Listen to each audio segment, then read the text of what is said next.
Under the first morning beams of sunlight, the Galician coast is softly caressed by the sea waves.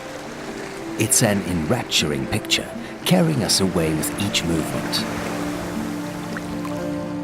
Galicia is a land full of myths, legends and fantasy stories. Its land, its people and its sea are equally magical. Ever since the 17th century, we have inherited stories told by seamen who claimed they had watched colorful seas, red tides, waters glowing or even on fire. These stories had always been thought to be hallucinations or delusions, a product of long hours on board. But in the early 1900s, the scientist Sobrino Bohigas registered the term sea purge, which is today known as a red tide. In fact, the first evidence of such a description can be found in the Bible, Exodus 7:20, and all the water in the Nile turned into blood. Red tides are natural phenomena produced by algal blooms or overgrowth of microscopic algae or phytoplankton. They are microscopic organisms between 2 and 200 microns long, which are carried by the water where they live. Phytoplankton lives in the sea along the Galician coast, and it is the main food on which filtering mollusks such as mussels, clams, razor shells, scallops, etc. feed. That's why it is so important. Just when the spring starts and the summer ends, under certain conditions such as the temperature of the water, the north winds, salinity, luminosity, and the availability of nutrients, an outbreak of these microalgae takes place, bringing about visible patches on the sea. The term red tide is used to talk about the coloration process of the seawater, which is visible at first sight, but the term can be misleading. Red tides have nothing to do with the tides themselves, and their color doesn't need to be red. The coloration process happens as a result of the pigments present in microscopic organisms. These pigments catch the sunlight to perform their photosynthesis, and the resulting coloration can vary from red and orange to green or brown. Una marea roja es una proliferación de algas microscópicas en el mar. Como las algas tienen pigmentos para absorber la luz y realizar la fotosíntesis, esos pigmentos colorean el agua de mar. Al crecer millones de células por litro, alteran el color del agua y vemos el color de las células. Simplemente eso. Si son células rojas, veremos una marea roja, como son en Galicia, ¿no? Las típicas de Mesodinium, que ves una mancha como de aspecto sanguinolento. Luego, otras típicas en Galicia son las manchas anaranjadas, que parecen como aceitosas, y las producen algas que tienen ese color anaranjado, son dinoflagelados, pero no son tóxicos. También podemos ver colores marrones o colores verdosos, y dependiendo de que sean algas tóxicas o no, esa coloración podremos decir que puede producir toxicidad o ser simplemente un crecimiento de microalgas en el mar. Las toxinas en Galicia, las más importantes, son las toxinas diarreicas. Las producen dinoflagelados y son las más habituales y las más preocupantes porque producen cierres en la explotación del marisco desde la primavera hasta el otoño y en algunas zonas casi de forma continua. Luego tenemos toxinas de tipo amnésico que las producen diatomeas, en concreto solo es un género y en Galicia se ha identificado solo una especie. Y luego tendríamos toxinas de tipo paralizante, menos habituales, que en el año 76, cuando todavía no había controles de toxinas en Galicia, hubo una proliferación por parte de un dinoflagelado que se llama Gynodinium catenatum, que había intoxicado mejillones que se exportaron de Galicia a diferentes partes de España y otros países europeos. Y en ese caso sí hubo intoxicaciones y fue el responsable de que se pusiera en marcha el sistema de análisis de toxinas para el control, ¿no? El seguimiento de las condiciones oceanográficas y de fitoplancton tóxico en Galicia.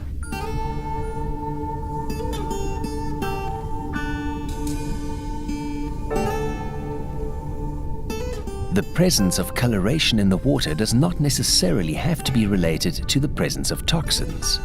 These phenomena bring about very harmful consequences for the fishing economy when it comes to toxin-poisoned waters. The incidents of toxicity take place on occasions when species containing toxic toxins bloom. Red tide is the most commonly used term to name all of the phenomena where phytoplankton blooms take place, whether they're toxic or not. Harvested mollusks, such as mussels mostly, or the ones which live underground, feed on the microalgae that they filter. When these microalgae contain toxins, the latter get stored in their organisms for long periods of time. Toxins which remain stored won't produce any diseases in these mollusks or alter their color, smell or texture. However, they do turn them into highly toxic organisms which might cause diseases to the extent of being lethal to their consumers. Hay que diferenciar entre marea roja y toxicidad. Marea roja de siempre se conoció aquí en Galicia, lo que pasa es que el nombre popular siempre fue purga de mar. Todos los marineros lo conocían, decían de que si el mar se purgaba entonces era limpiarse, o sea, lo del fenómenos de dar coloración al mar, que es lo que ahora se le llama marea roja, fue conocido desde siempre por la gente del mar en Galicia, y gente del mar en todo el mundo. Las toxinas no afectan de la misma forma a todos los bivalvos. Hay bivalvos como el mejillón que son muy activos filtrando y entonces incorporan las toxinas muy rápidamente, pero también son muy eficaces eliminando la toxina, la depuración natural de la toxina. Otros bivalvos como la vieira incorporan la toxina y luego tardan mucho tiempo en eliminarla, especialmente la toxina amnésica, que puede echar meses y que antes de que llegue a estar por debajo de los niveles de seguridad vuelve a incorporar otra vez toxina, con lo cual puede estar cierres casi permanentes en el caso de la vieira. Son fenómenos totalmente naturales, entonces no podemos evitarlos, no podemos evitar que llueva o que haga viento. Lo que sí podemos es que eso se trabaja, en entender por qué aparecen en un momento dado y por qué desaparecen, de forma que podamos hacer modelos predictivos. Igual que con la meteorología es importante poder predecir, porque podemos tomar medidas de precaución. Si nos avisan de que mañana va a haber un temporal, pues podemos cerrar las ventanas. En el caso de las mareas rojas o de los casos de especies tóxicas, lo único que podríamos era tomar medidas de gestión, por ejemplo, evitar extraer el molusco con el que luego resulta que no lo podemos vender porque se ha puesto tóxico. Es simplemente para la planificación, pero evitar no se puede evitar. Sometimes the fast bloom of microalgae can cause damage to other sea creatures.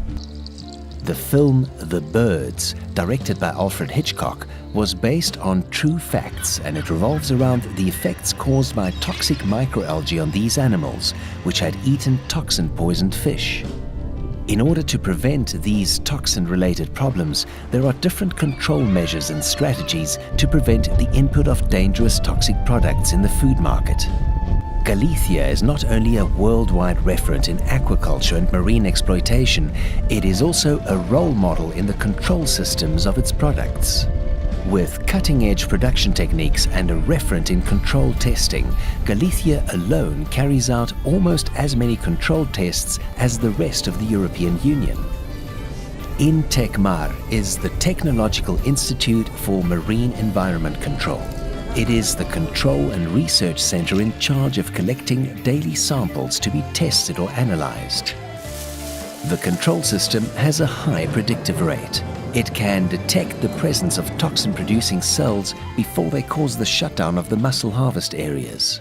INTECMAR es un centro público perteneciente a la Consellería del Mar que se encarga del control de las zonas de producción de moluscos en la costa de Galicia, desde nuestro límite con Portugal hasta el límite con la Comunidad Autónoma de Asturias.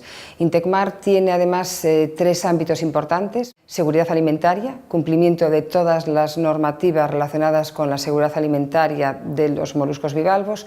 Por otro lado, tiene una unidad de patología de moluscos, es decir, las propias enfermedades de los moluscos, y por otro lado tiene una actividad importante en lo que es observación del océano, seguridad marítima y lucha contra la contaminación marina accidental. Es competencia de INTECMAR abrir y cerrar las zonas de producción, es decir, permitir la extracción de los moluscos. Estamos en una región que es la principal región productora de moluscos de Europa. La especie estrella en cuanto a acuicultura es el mejillón en batea. Se ponen al día en los muelles 1000 toneladas de mejillón, por lo tanto, cualquier fallo en el programa de control puede ser fatal. Esta importante región productora lo es por el ecosistema de las rías y eso hace que, a la vez que es bueno para que crezcan estos moluscos, también hay episodios recurrentes de fitoplancton tóxico, es decir, también somos una región con alta incidencia de biotoxinas marinas.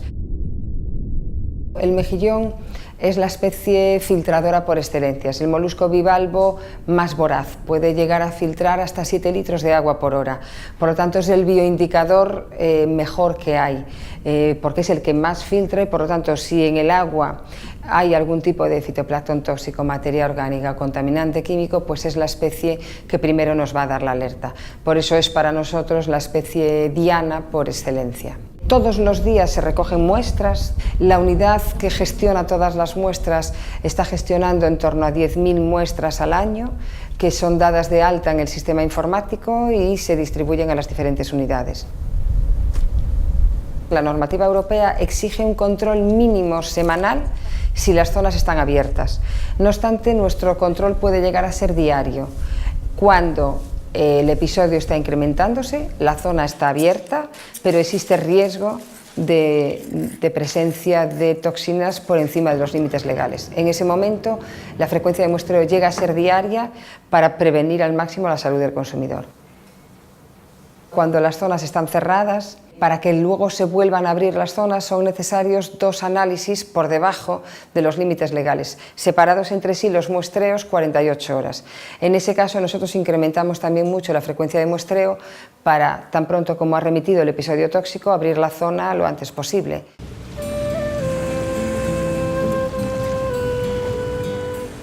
The boundaries of the previously mentioned farms made up of bateas are clearly marked along the coast, thus allowing the shutdown of the affected areas while others can safely carry on with their normal activity.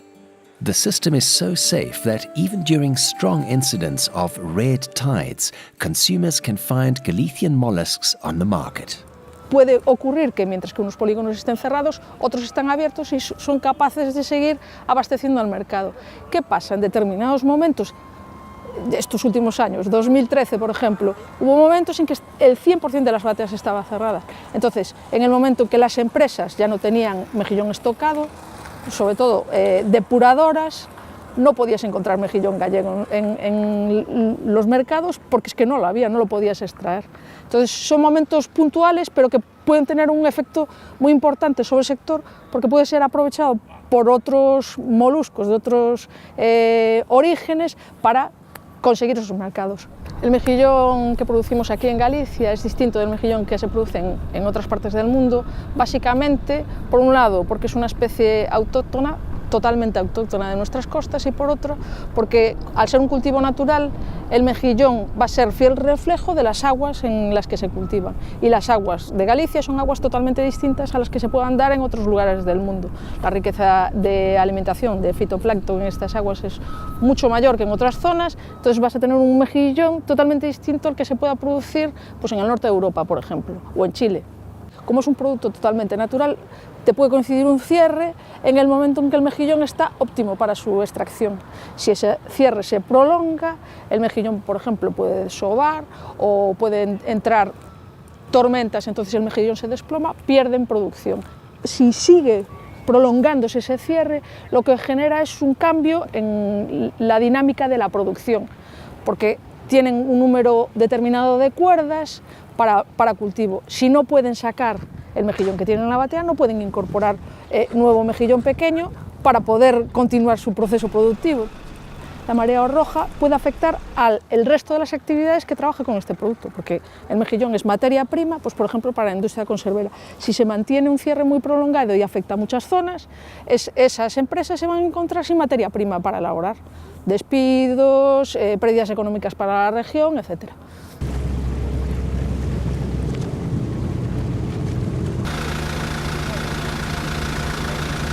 O mexillón chega un momento no que se desprende e vai ao fondo. Entonces, bueno, son momentos moi duros. Hai que recoñecer tamén que hai zonas onde están pouco afectadas, pero hai zonas moi castigadas. Tiñamos que mellorar maneiras de intentar facilitar que a xente deses polígonos moi afectados por toxina puderan vender, sobre todo cando estaba aberto. Facían falta máis investigacións sobre como nos afecta as corrientes, os ventos, niveles de temperatura de agua, salinidade. Todos esos datos son moi importantes para saber verdadeiramente algo máis sobre a toxina, realmente que sigue sendo unha verdadeira descoñecida, non? Galician estuaries are among the most productive worldwide. Their oceanographic conditions make them as special as they are vulnerable. In recent years, the register of toxic red tides has been increasing. The exact cause of that increase is unknown, although findings point at climate change as being primarily responsible. The rise in sea temperatures, plus the decrease in the occurrence of north winds, favor these algae blooms and the increase in toxic red tides. En el caso de Galicia, en particular, tenemos ciertas evidencias a partir de registros medidos suficientemente prolongados en el tiempo como para acreditar que esos patrones que se observan a nivel global también se cumplen aquí. Un ejemplo es el aumento de la temperatura del aire. Contamos en el Observatorio de La Coruña con datos desde el año 1875 hasta la actualidad y claramente se observa este aumento de temperatura que se ha acelerado especialmente a partir de mediados del siglo pasado.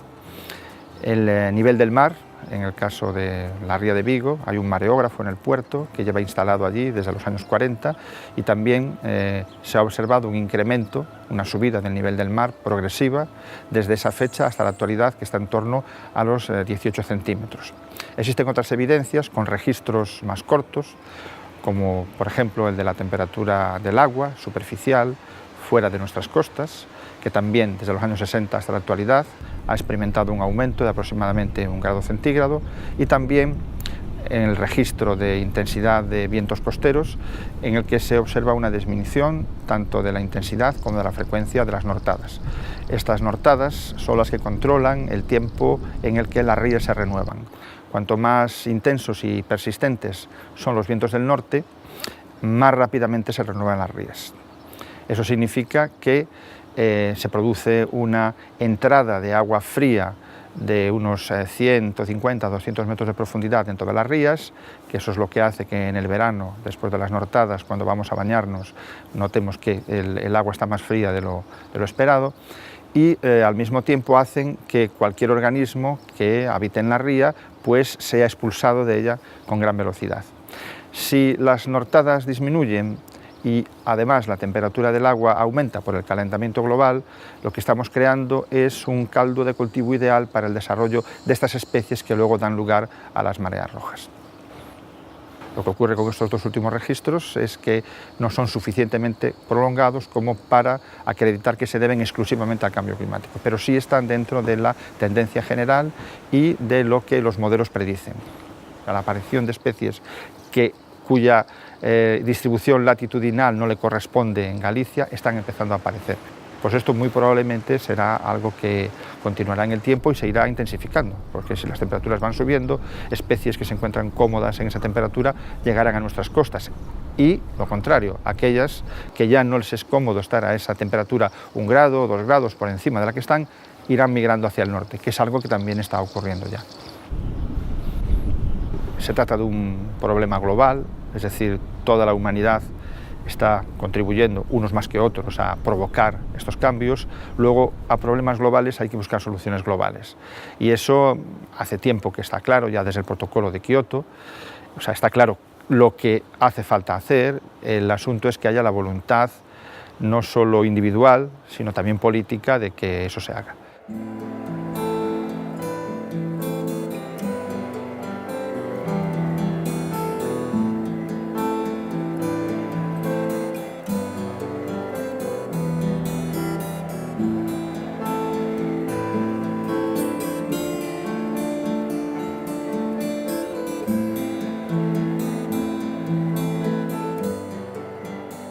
When the night falls, the stars resemble dancers on the dark skin of the sea waves breaking on the shore.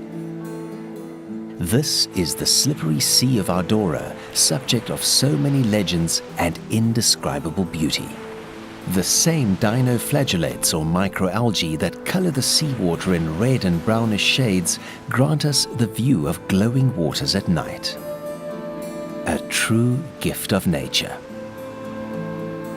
They are actually millions of bioluminescent microscopic organisms, dinoflagellates, which produce a bioluminescent reaction when they are disturbed or feel threatened. In the past, there used to be fantasies, hallucinations, delusions of seamen and constant dream builders. Nowadays, science teaches us about the risks hidden in nature, but also about the great beauty it provides us and the importance of keeping it alive.